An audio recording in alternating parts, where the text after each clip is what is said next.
8 months ago, Bells of Steel sent me this Hydra 7-ring barbell to test out here in the gym. And well, since it's been 8 months, it's time to tell you what I think. Pow. Welcome back to the GymCrafter YouTube channel, everybody. My name is Tim. I'm the head gym nerd here at GymCrafter.com, and happy Friday, everybody. Yeah! It is time, once again, for a Fast Friday where I give you a little bit of a nugget of home gym goodness to get you through your weekend. And today we are talking about this Bells of Steel 7-ring Hydra barbell. And this is a very unique barbell. When I got it 8 months ago, I was really excited to get into the gym, and I had several things I really wanted to use it for. And over the last 8 months, I've used it for those things, and it's worked out for some of them, and it just hasn't worked out for others. So I thought it was time to drop a final review on this bar to let you know if this barbell is something that you might want to have in your gym. So let's start with the details on this bar. Now, the Hydra 7-ring barbell, like I said, is unique in that it actually has 7 neural rings here, starting with one here in the center. You've got your traditional IPF and IWF out here on the sides, and then you've got yet another neural ring here in the middle. This particular version of the bar is bare steel with hard chrome sleeves. They also offer it in a 7-color version where they Cerakote each section a different color. Personally, I'm not a fan of how that looks, but I know some of you guys like that. This is a 29mm power bar with a really nice, grippy, medium aggressive knurl. It's not sharp, but there's a lot of grip to it.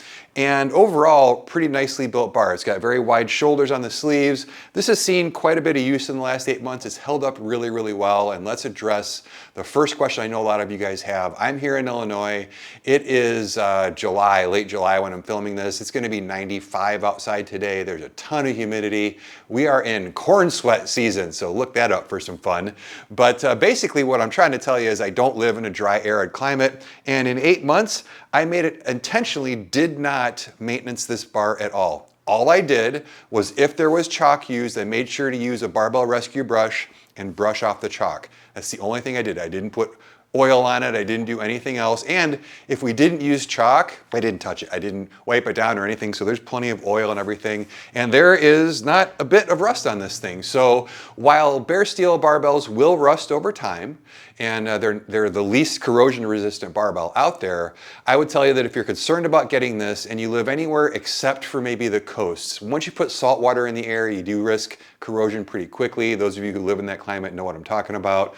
But in the end, I think this really held up really well. So if you're concerned about getting a bare steel bar, I don't know that I would be, especially if you take, like I said, you brush off the chalk afterwards and you do use some barbell rescue oil on it as well. I think you can keep this thing looking pretty nice for a long period of time. So let's get into what this bar is used for and who might actually want this bar and who might not. Now, when I got this bar, there were a few things I was looking forward to using it for. First of all, I like to practice lifting. Like, I love the skill of lifting. And having knurl marks on the bar at different places really allow you to, number one, the center knurl allows you to really center it on your back perfectly. Knowing where to put your hands is gonna be important for different lifts. And I was like, man, I think this is gonna be really nice for me. And I gotta be honest, didn't really end up using it for that. I personally didn't end up using this bar a ton because what I realized is that I can get by with just one set of knurl rings because where you're gonna put your hands typically, I just kind of know that put a certain finger on that ring or put it between certain fingers. I don't personally need a bunch. As an experienced lifter, it didn't really provide the benefit or the aid that I thought it would. Another thing I thought I was going to use this for is I've got some folks who have been trying to hit some PRs, and when you're lifting a ton of weight, having everything in precisely the right position is helpful. And having a center knurl ring, I thought to make sure it was aligned up very evenly on the person's back would be helpful, and I thought it would be helpful for them to know really specifically, again, kind of like I was going to use it for, where specifically to put their hands. It didn't work out all that great for that either, because to be honest with you, the center knurl is fine to tell if it's centered on somebody else's back, and you can't see behind you, so you can't really tell if it's centered on your back anyway. You have to just get used to the experience of lifting and knowing that it's in the right place. So this particular ring didn't necessarily help me a lot. And then what I found is that those guys who were trying to push a ton of weight, they wanted their favorite barbell on their hands. They didn't like changing the bar to this, which is still a very nice bar, lots of good grip. But again, when you're trying to hit that PR, I've got some really good barbells here in the gym that people have grown used to using. And really every time I ask them to use this, they're like, really, can I just use mine? Because there wasn't a ton of benefit otherwise. And like me, they know where to put their hands in relation to the knurl ring. So for experienced lifters, whether you're coaching experienced lifters or whether you're an experienced lifter yourself, I don't know that this is going to be beneficial to you. However, there are two situations where I found this extremely beneficial. So the first one is novice lifters. So if you are a new lifter and you're new to powerlifting specifically, this is not a good Olympic lifting bar because of the aggressiveness of the knurl, because of the center knurl. But if you're teaching yourself how to lift, this has a couple of advantages. Number one, if you're not used to these rings yet, knowing where to grab the bar, the inner rings were helpful for teaching people deadlift position and where to hold the bar for deadlifts. And then also overhead presses, because typically this is good for bench press and squat out here. But in here, I found myself really using those to coach overhead press. And whereas the experienced lifters, they kind of know where, like I said, to put their hands. Newer folks really benefited from this. It's also an aggressive enough knurl to be grippy and functional, but it's not so aggressive that a newer lifter is going to be like, I don't really like it, it's too aggressive. It's really, I really love the knurl on this. It's a really good medium grippy knurl that does a great job for most people. The other thing that I think it was really beneficial for with people teaching themselves is, as you get set up, really being able to kind of figure out what you like, what you don't like, being able to videotape yourself. So again, if you're teaching yourself to lift, I think this would be valuable. But really the most valuable thing to me was teaching other people to lift. So if you are a coach or a trainer, and part of your job is to teach newer folks how to powerlift specifically, deadlift, overhead press, bench press, and squat, those 4 lifts specifically.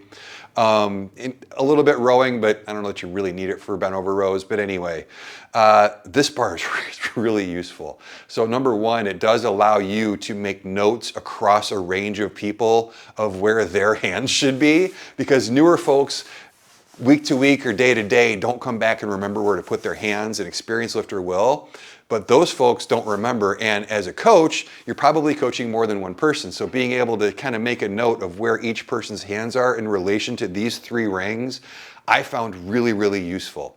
There's another part of this bar that I also found really useful for coaching is one of the biggest things that happens, or the most common things that happen to somebody learning to squat, is on the walkout, they'll hit the weight plates on the upright, right? Like we've all done it, I'm sure, as we learned, even experienced lifters do that sometimes.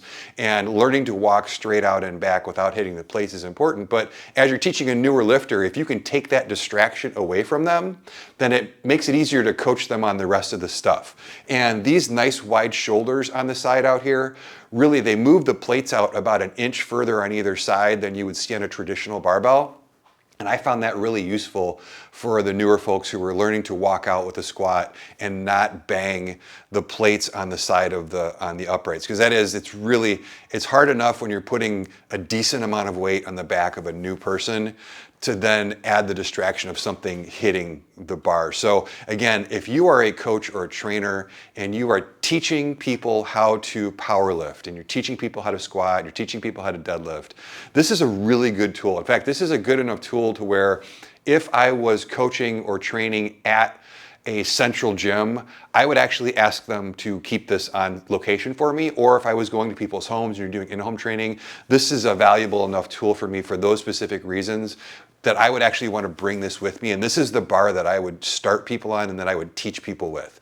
So that's where I think it's valuable. So when I brought this into the gym, I thought I was going to use it for all these things. I found out that a lot of them were like, probably not the best idea. But those specific ones, I really think this is a valuable bar. I don't think it matters whether you get the bare steel or the color. If you think the color is going to make it easier for people to say, hey, instead of talking about the rings, just say, hey, put your hands in the orange or put 2 fingers in the yellow, whatever it happens to be, that's a really good, valuable coaching tool. So there you have it. And another Fast Friday, a quick overview of the Bells of Steel 7-ring Hydra bar, and I liked it. I like using it. I'm probably not going to keep it in the gym because I have stopped training newer lifters at this point. Just in all honesty and being open with you guys, this is probably going to find a new home with a coach who will use it a whole lot more than I will.